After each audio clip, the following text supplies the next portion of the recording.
Hi, ദേവൂസ് കിച്ചണിലേക്ക് എല്ലാവർക്കും സ്വാഗതം. ഇന്ന് നമ്മൾ സദ്യ സ്പെഷ്യൽ പാൽപ്പായസമാണ് ഉണ്ടാക്കാൻ പോകുന്നത്.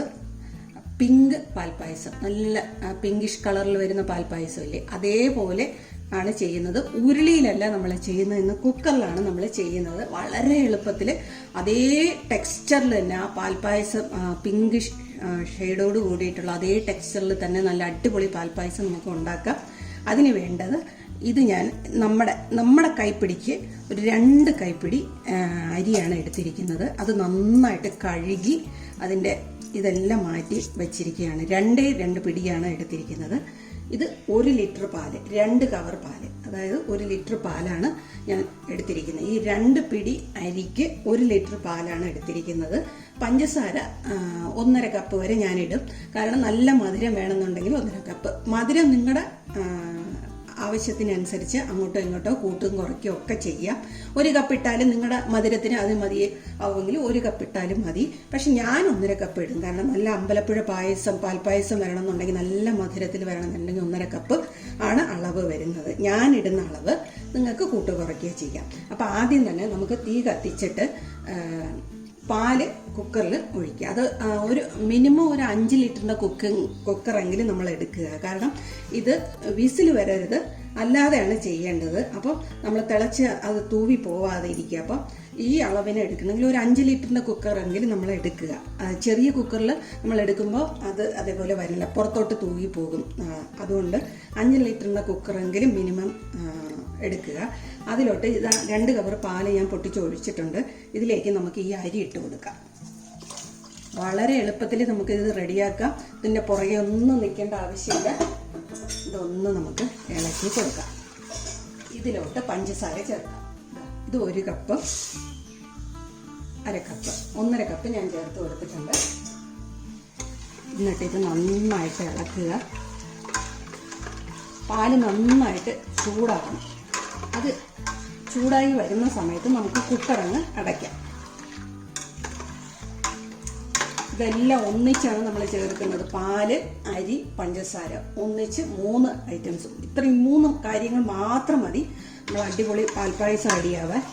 അപ്പോൾ ഇത് 3ഉം കൂടെ ചേർത്ത് നന്നായിട്ട് ഇളക്കി ആ പാല് നന്നായിട്ട് ചൂടായി വരുന്ന സമയത്ത്, തിളയ്ക്കരുത്, നന്നായിട്ടൊന്ന് ചൂടായാൽ മതി.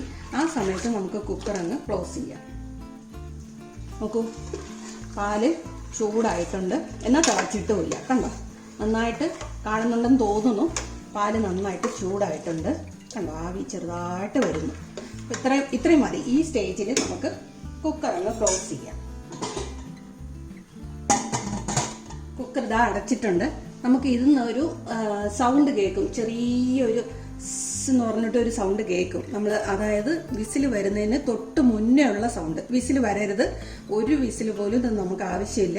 ആ ചെറുതായിട്ട് ഒരു സൗണ്ട് വരുന്ന സമയത്ത് നമ്മുടെ കയ്യിലുള്ള ഏറ്റവും ചെറിയ ബർണർ ഏതാണോ ആ ബർണറിലോട്ട്, ആ ഫ്ലെയിമിലോട്ട് ഇത് മാറ്റിയിട്ട് സിമ്മിലിട്ട് വെക്കുക. 45 മിനിറ്റ്, 3/4 മണിക്കൂർ അത് അങ്ങനെ തന്നെ കീപ്പ് ചെയ്യുക. കണ്ടോ, ഈ സൗണ്ട് കേൾക്കുന്നുണ്ടോ? ചെറിയ സൗണ്ട് വരുന്നത് കണ്ടോ? ഈ സൗണ്ടിൽ മെയിൻറ്റെയിൻ ചെയ്യണം. ഞാനിപ്പോൾ എൻ്റെ ചെറിയ ബർണറിലേക്ക് ഞാൻ മാറ്റുകയാണ്. കണ്ടോ, ഈ സൗണ്ടാണ് നമുക്ക് കേൾക്കേണ്ടത്. ഇത് മെയിൻറ്റെയിൻ ചെയ്യണം. നമ്മൾ 45 മിനിറ്റ് ഈ സൗണ്ട് നമ്മൾ മെയിൻറ്റെയിൻ ചെയ്തിട്ട്, എന്നാൽ വിസിൽ വരരുത്.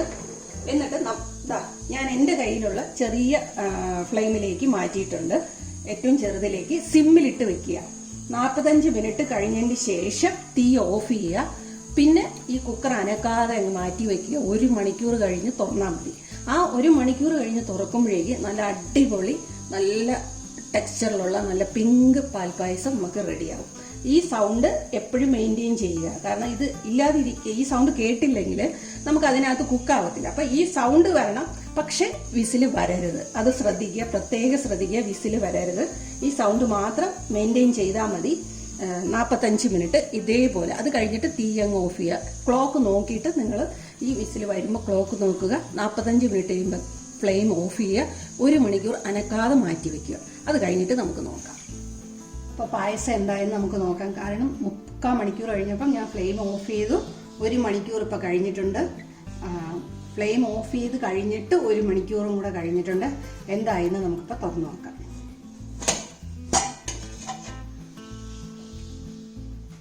നോക്കൂ, പായസം കണ്ടോ, കാണുന്നുണ്ടോ? ഇതാ നല്ല പിങ്ക് കളറിൽ നല്ല അമ്പലപ്പുഴ പായസം അടിപൊളിയായിട്ട് വന്നിട്ടുണ്ട്. കണ്ടോ, കാണാൻ തന്നെ എന്തൊരു ലുക്കാണ്. നോക്കൂ, സൂപ്പർ പായസം. ഇതിനി നമുക്ക് ഒരു സെർവിങ് ബൗളിലേക്ക് നമുക്ക് മാറ്റാം. നമുക്ക് ഇതിലോട്ട് ഇനി മാറ്റാം. അപ്പോൾ നമ്മൾ ഈസി ആയിട്ടുള്ള അടിപൊളി പാൽപ്പായസം റെഡി ആയിട്ടുണ്ട്. ഉരുളിയിൽ വെക്കുകയാണെങ്കിൽ നമ്മൾ ഒരുപാട് നേരം പാല് കുറുക്കി അതിൽ അരി വേവിച്ചെടുത്ത് അത്രയും സമയം നമുക്ക് അവിടെ നമുക്ക് സ്പെൻഡ് ചെയ്യണം. ഇത് വളരെ ഈസി ആയിട്ട് നമ്മൾ അതിൻ്റെ പുറകെ ഒന്നും നിൽക്കണ്ട. ആദ്യം ഒന്ന് ഈ കുക്കറിൽ ഇതെല്ലാം ഇട്ട് ഒന്ന് അടച്ച് വെച്ചിട്ട് ഒരു ലോ ഫ്ലെയിമിൽ 3/4 മണിക്കൂർ അത് കഴിഞ്ഞാൽ പിന്നെ 1 മണിക്കൂർ വെറുതെ നമുക്ക് ബാക്കിയുള്ള എല്ലാ പണിയും ചെയ്യാം. അങ്ങനെ ഈസി ആയിട്ട് നമ്മൾ ഉണ്ടാക്കിയ അടിപൊളി പിങ്ക് പാൽപ്പായസമാണിത്. വളരെ എളുപ്പമാണ്, വളരെ ടേസ്റ്റിയാണ്, നല്ല കൊഴുത്ത് നല്ല പാകത്തിനുള്ള ഒരു പായസമായിട്ട് നമ്മൾ വന്നിട്ടുണ്ട്. വളരെ ടേസ്റ്റിയാണ്, വളരെ ഈസിയാണ്. എല്ലാവരും ഒന്ന് ട്രൈ ചെയ്ത് നോക്കുക. ഇത്തവണത്തെ ഓണം നമ്മുടെ ഈ പാൽപ്പായസത്തോടൊപ്പം ആവട്ടെ. ഇഷ്ടപ്പെടുകയാണെങ്കിൽ ലൈക്ക് ചെയ്യുക, കമൻറ്റ് ചെയ്യുക, ഷെയർ ചെയ്യുക, സബ്സ്ക്രൈബ് ചെയ്യുക. അപ്പോൾ അടുത്ത വീഡിയോയിൽ നമുക്ക് കാണുന്നവരെ നന്ദി, നമസ്കാരം.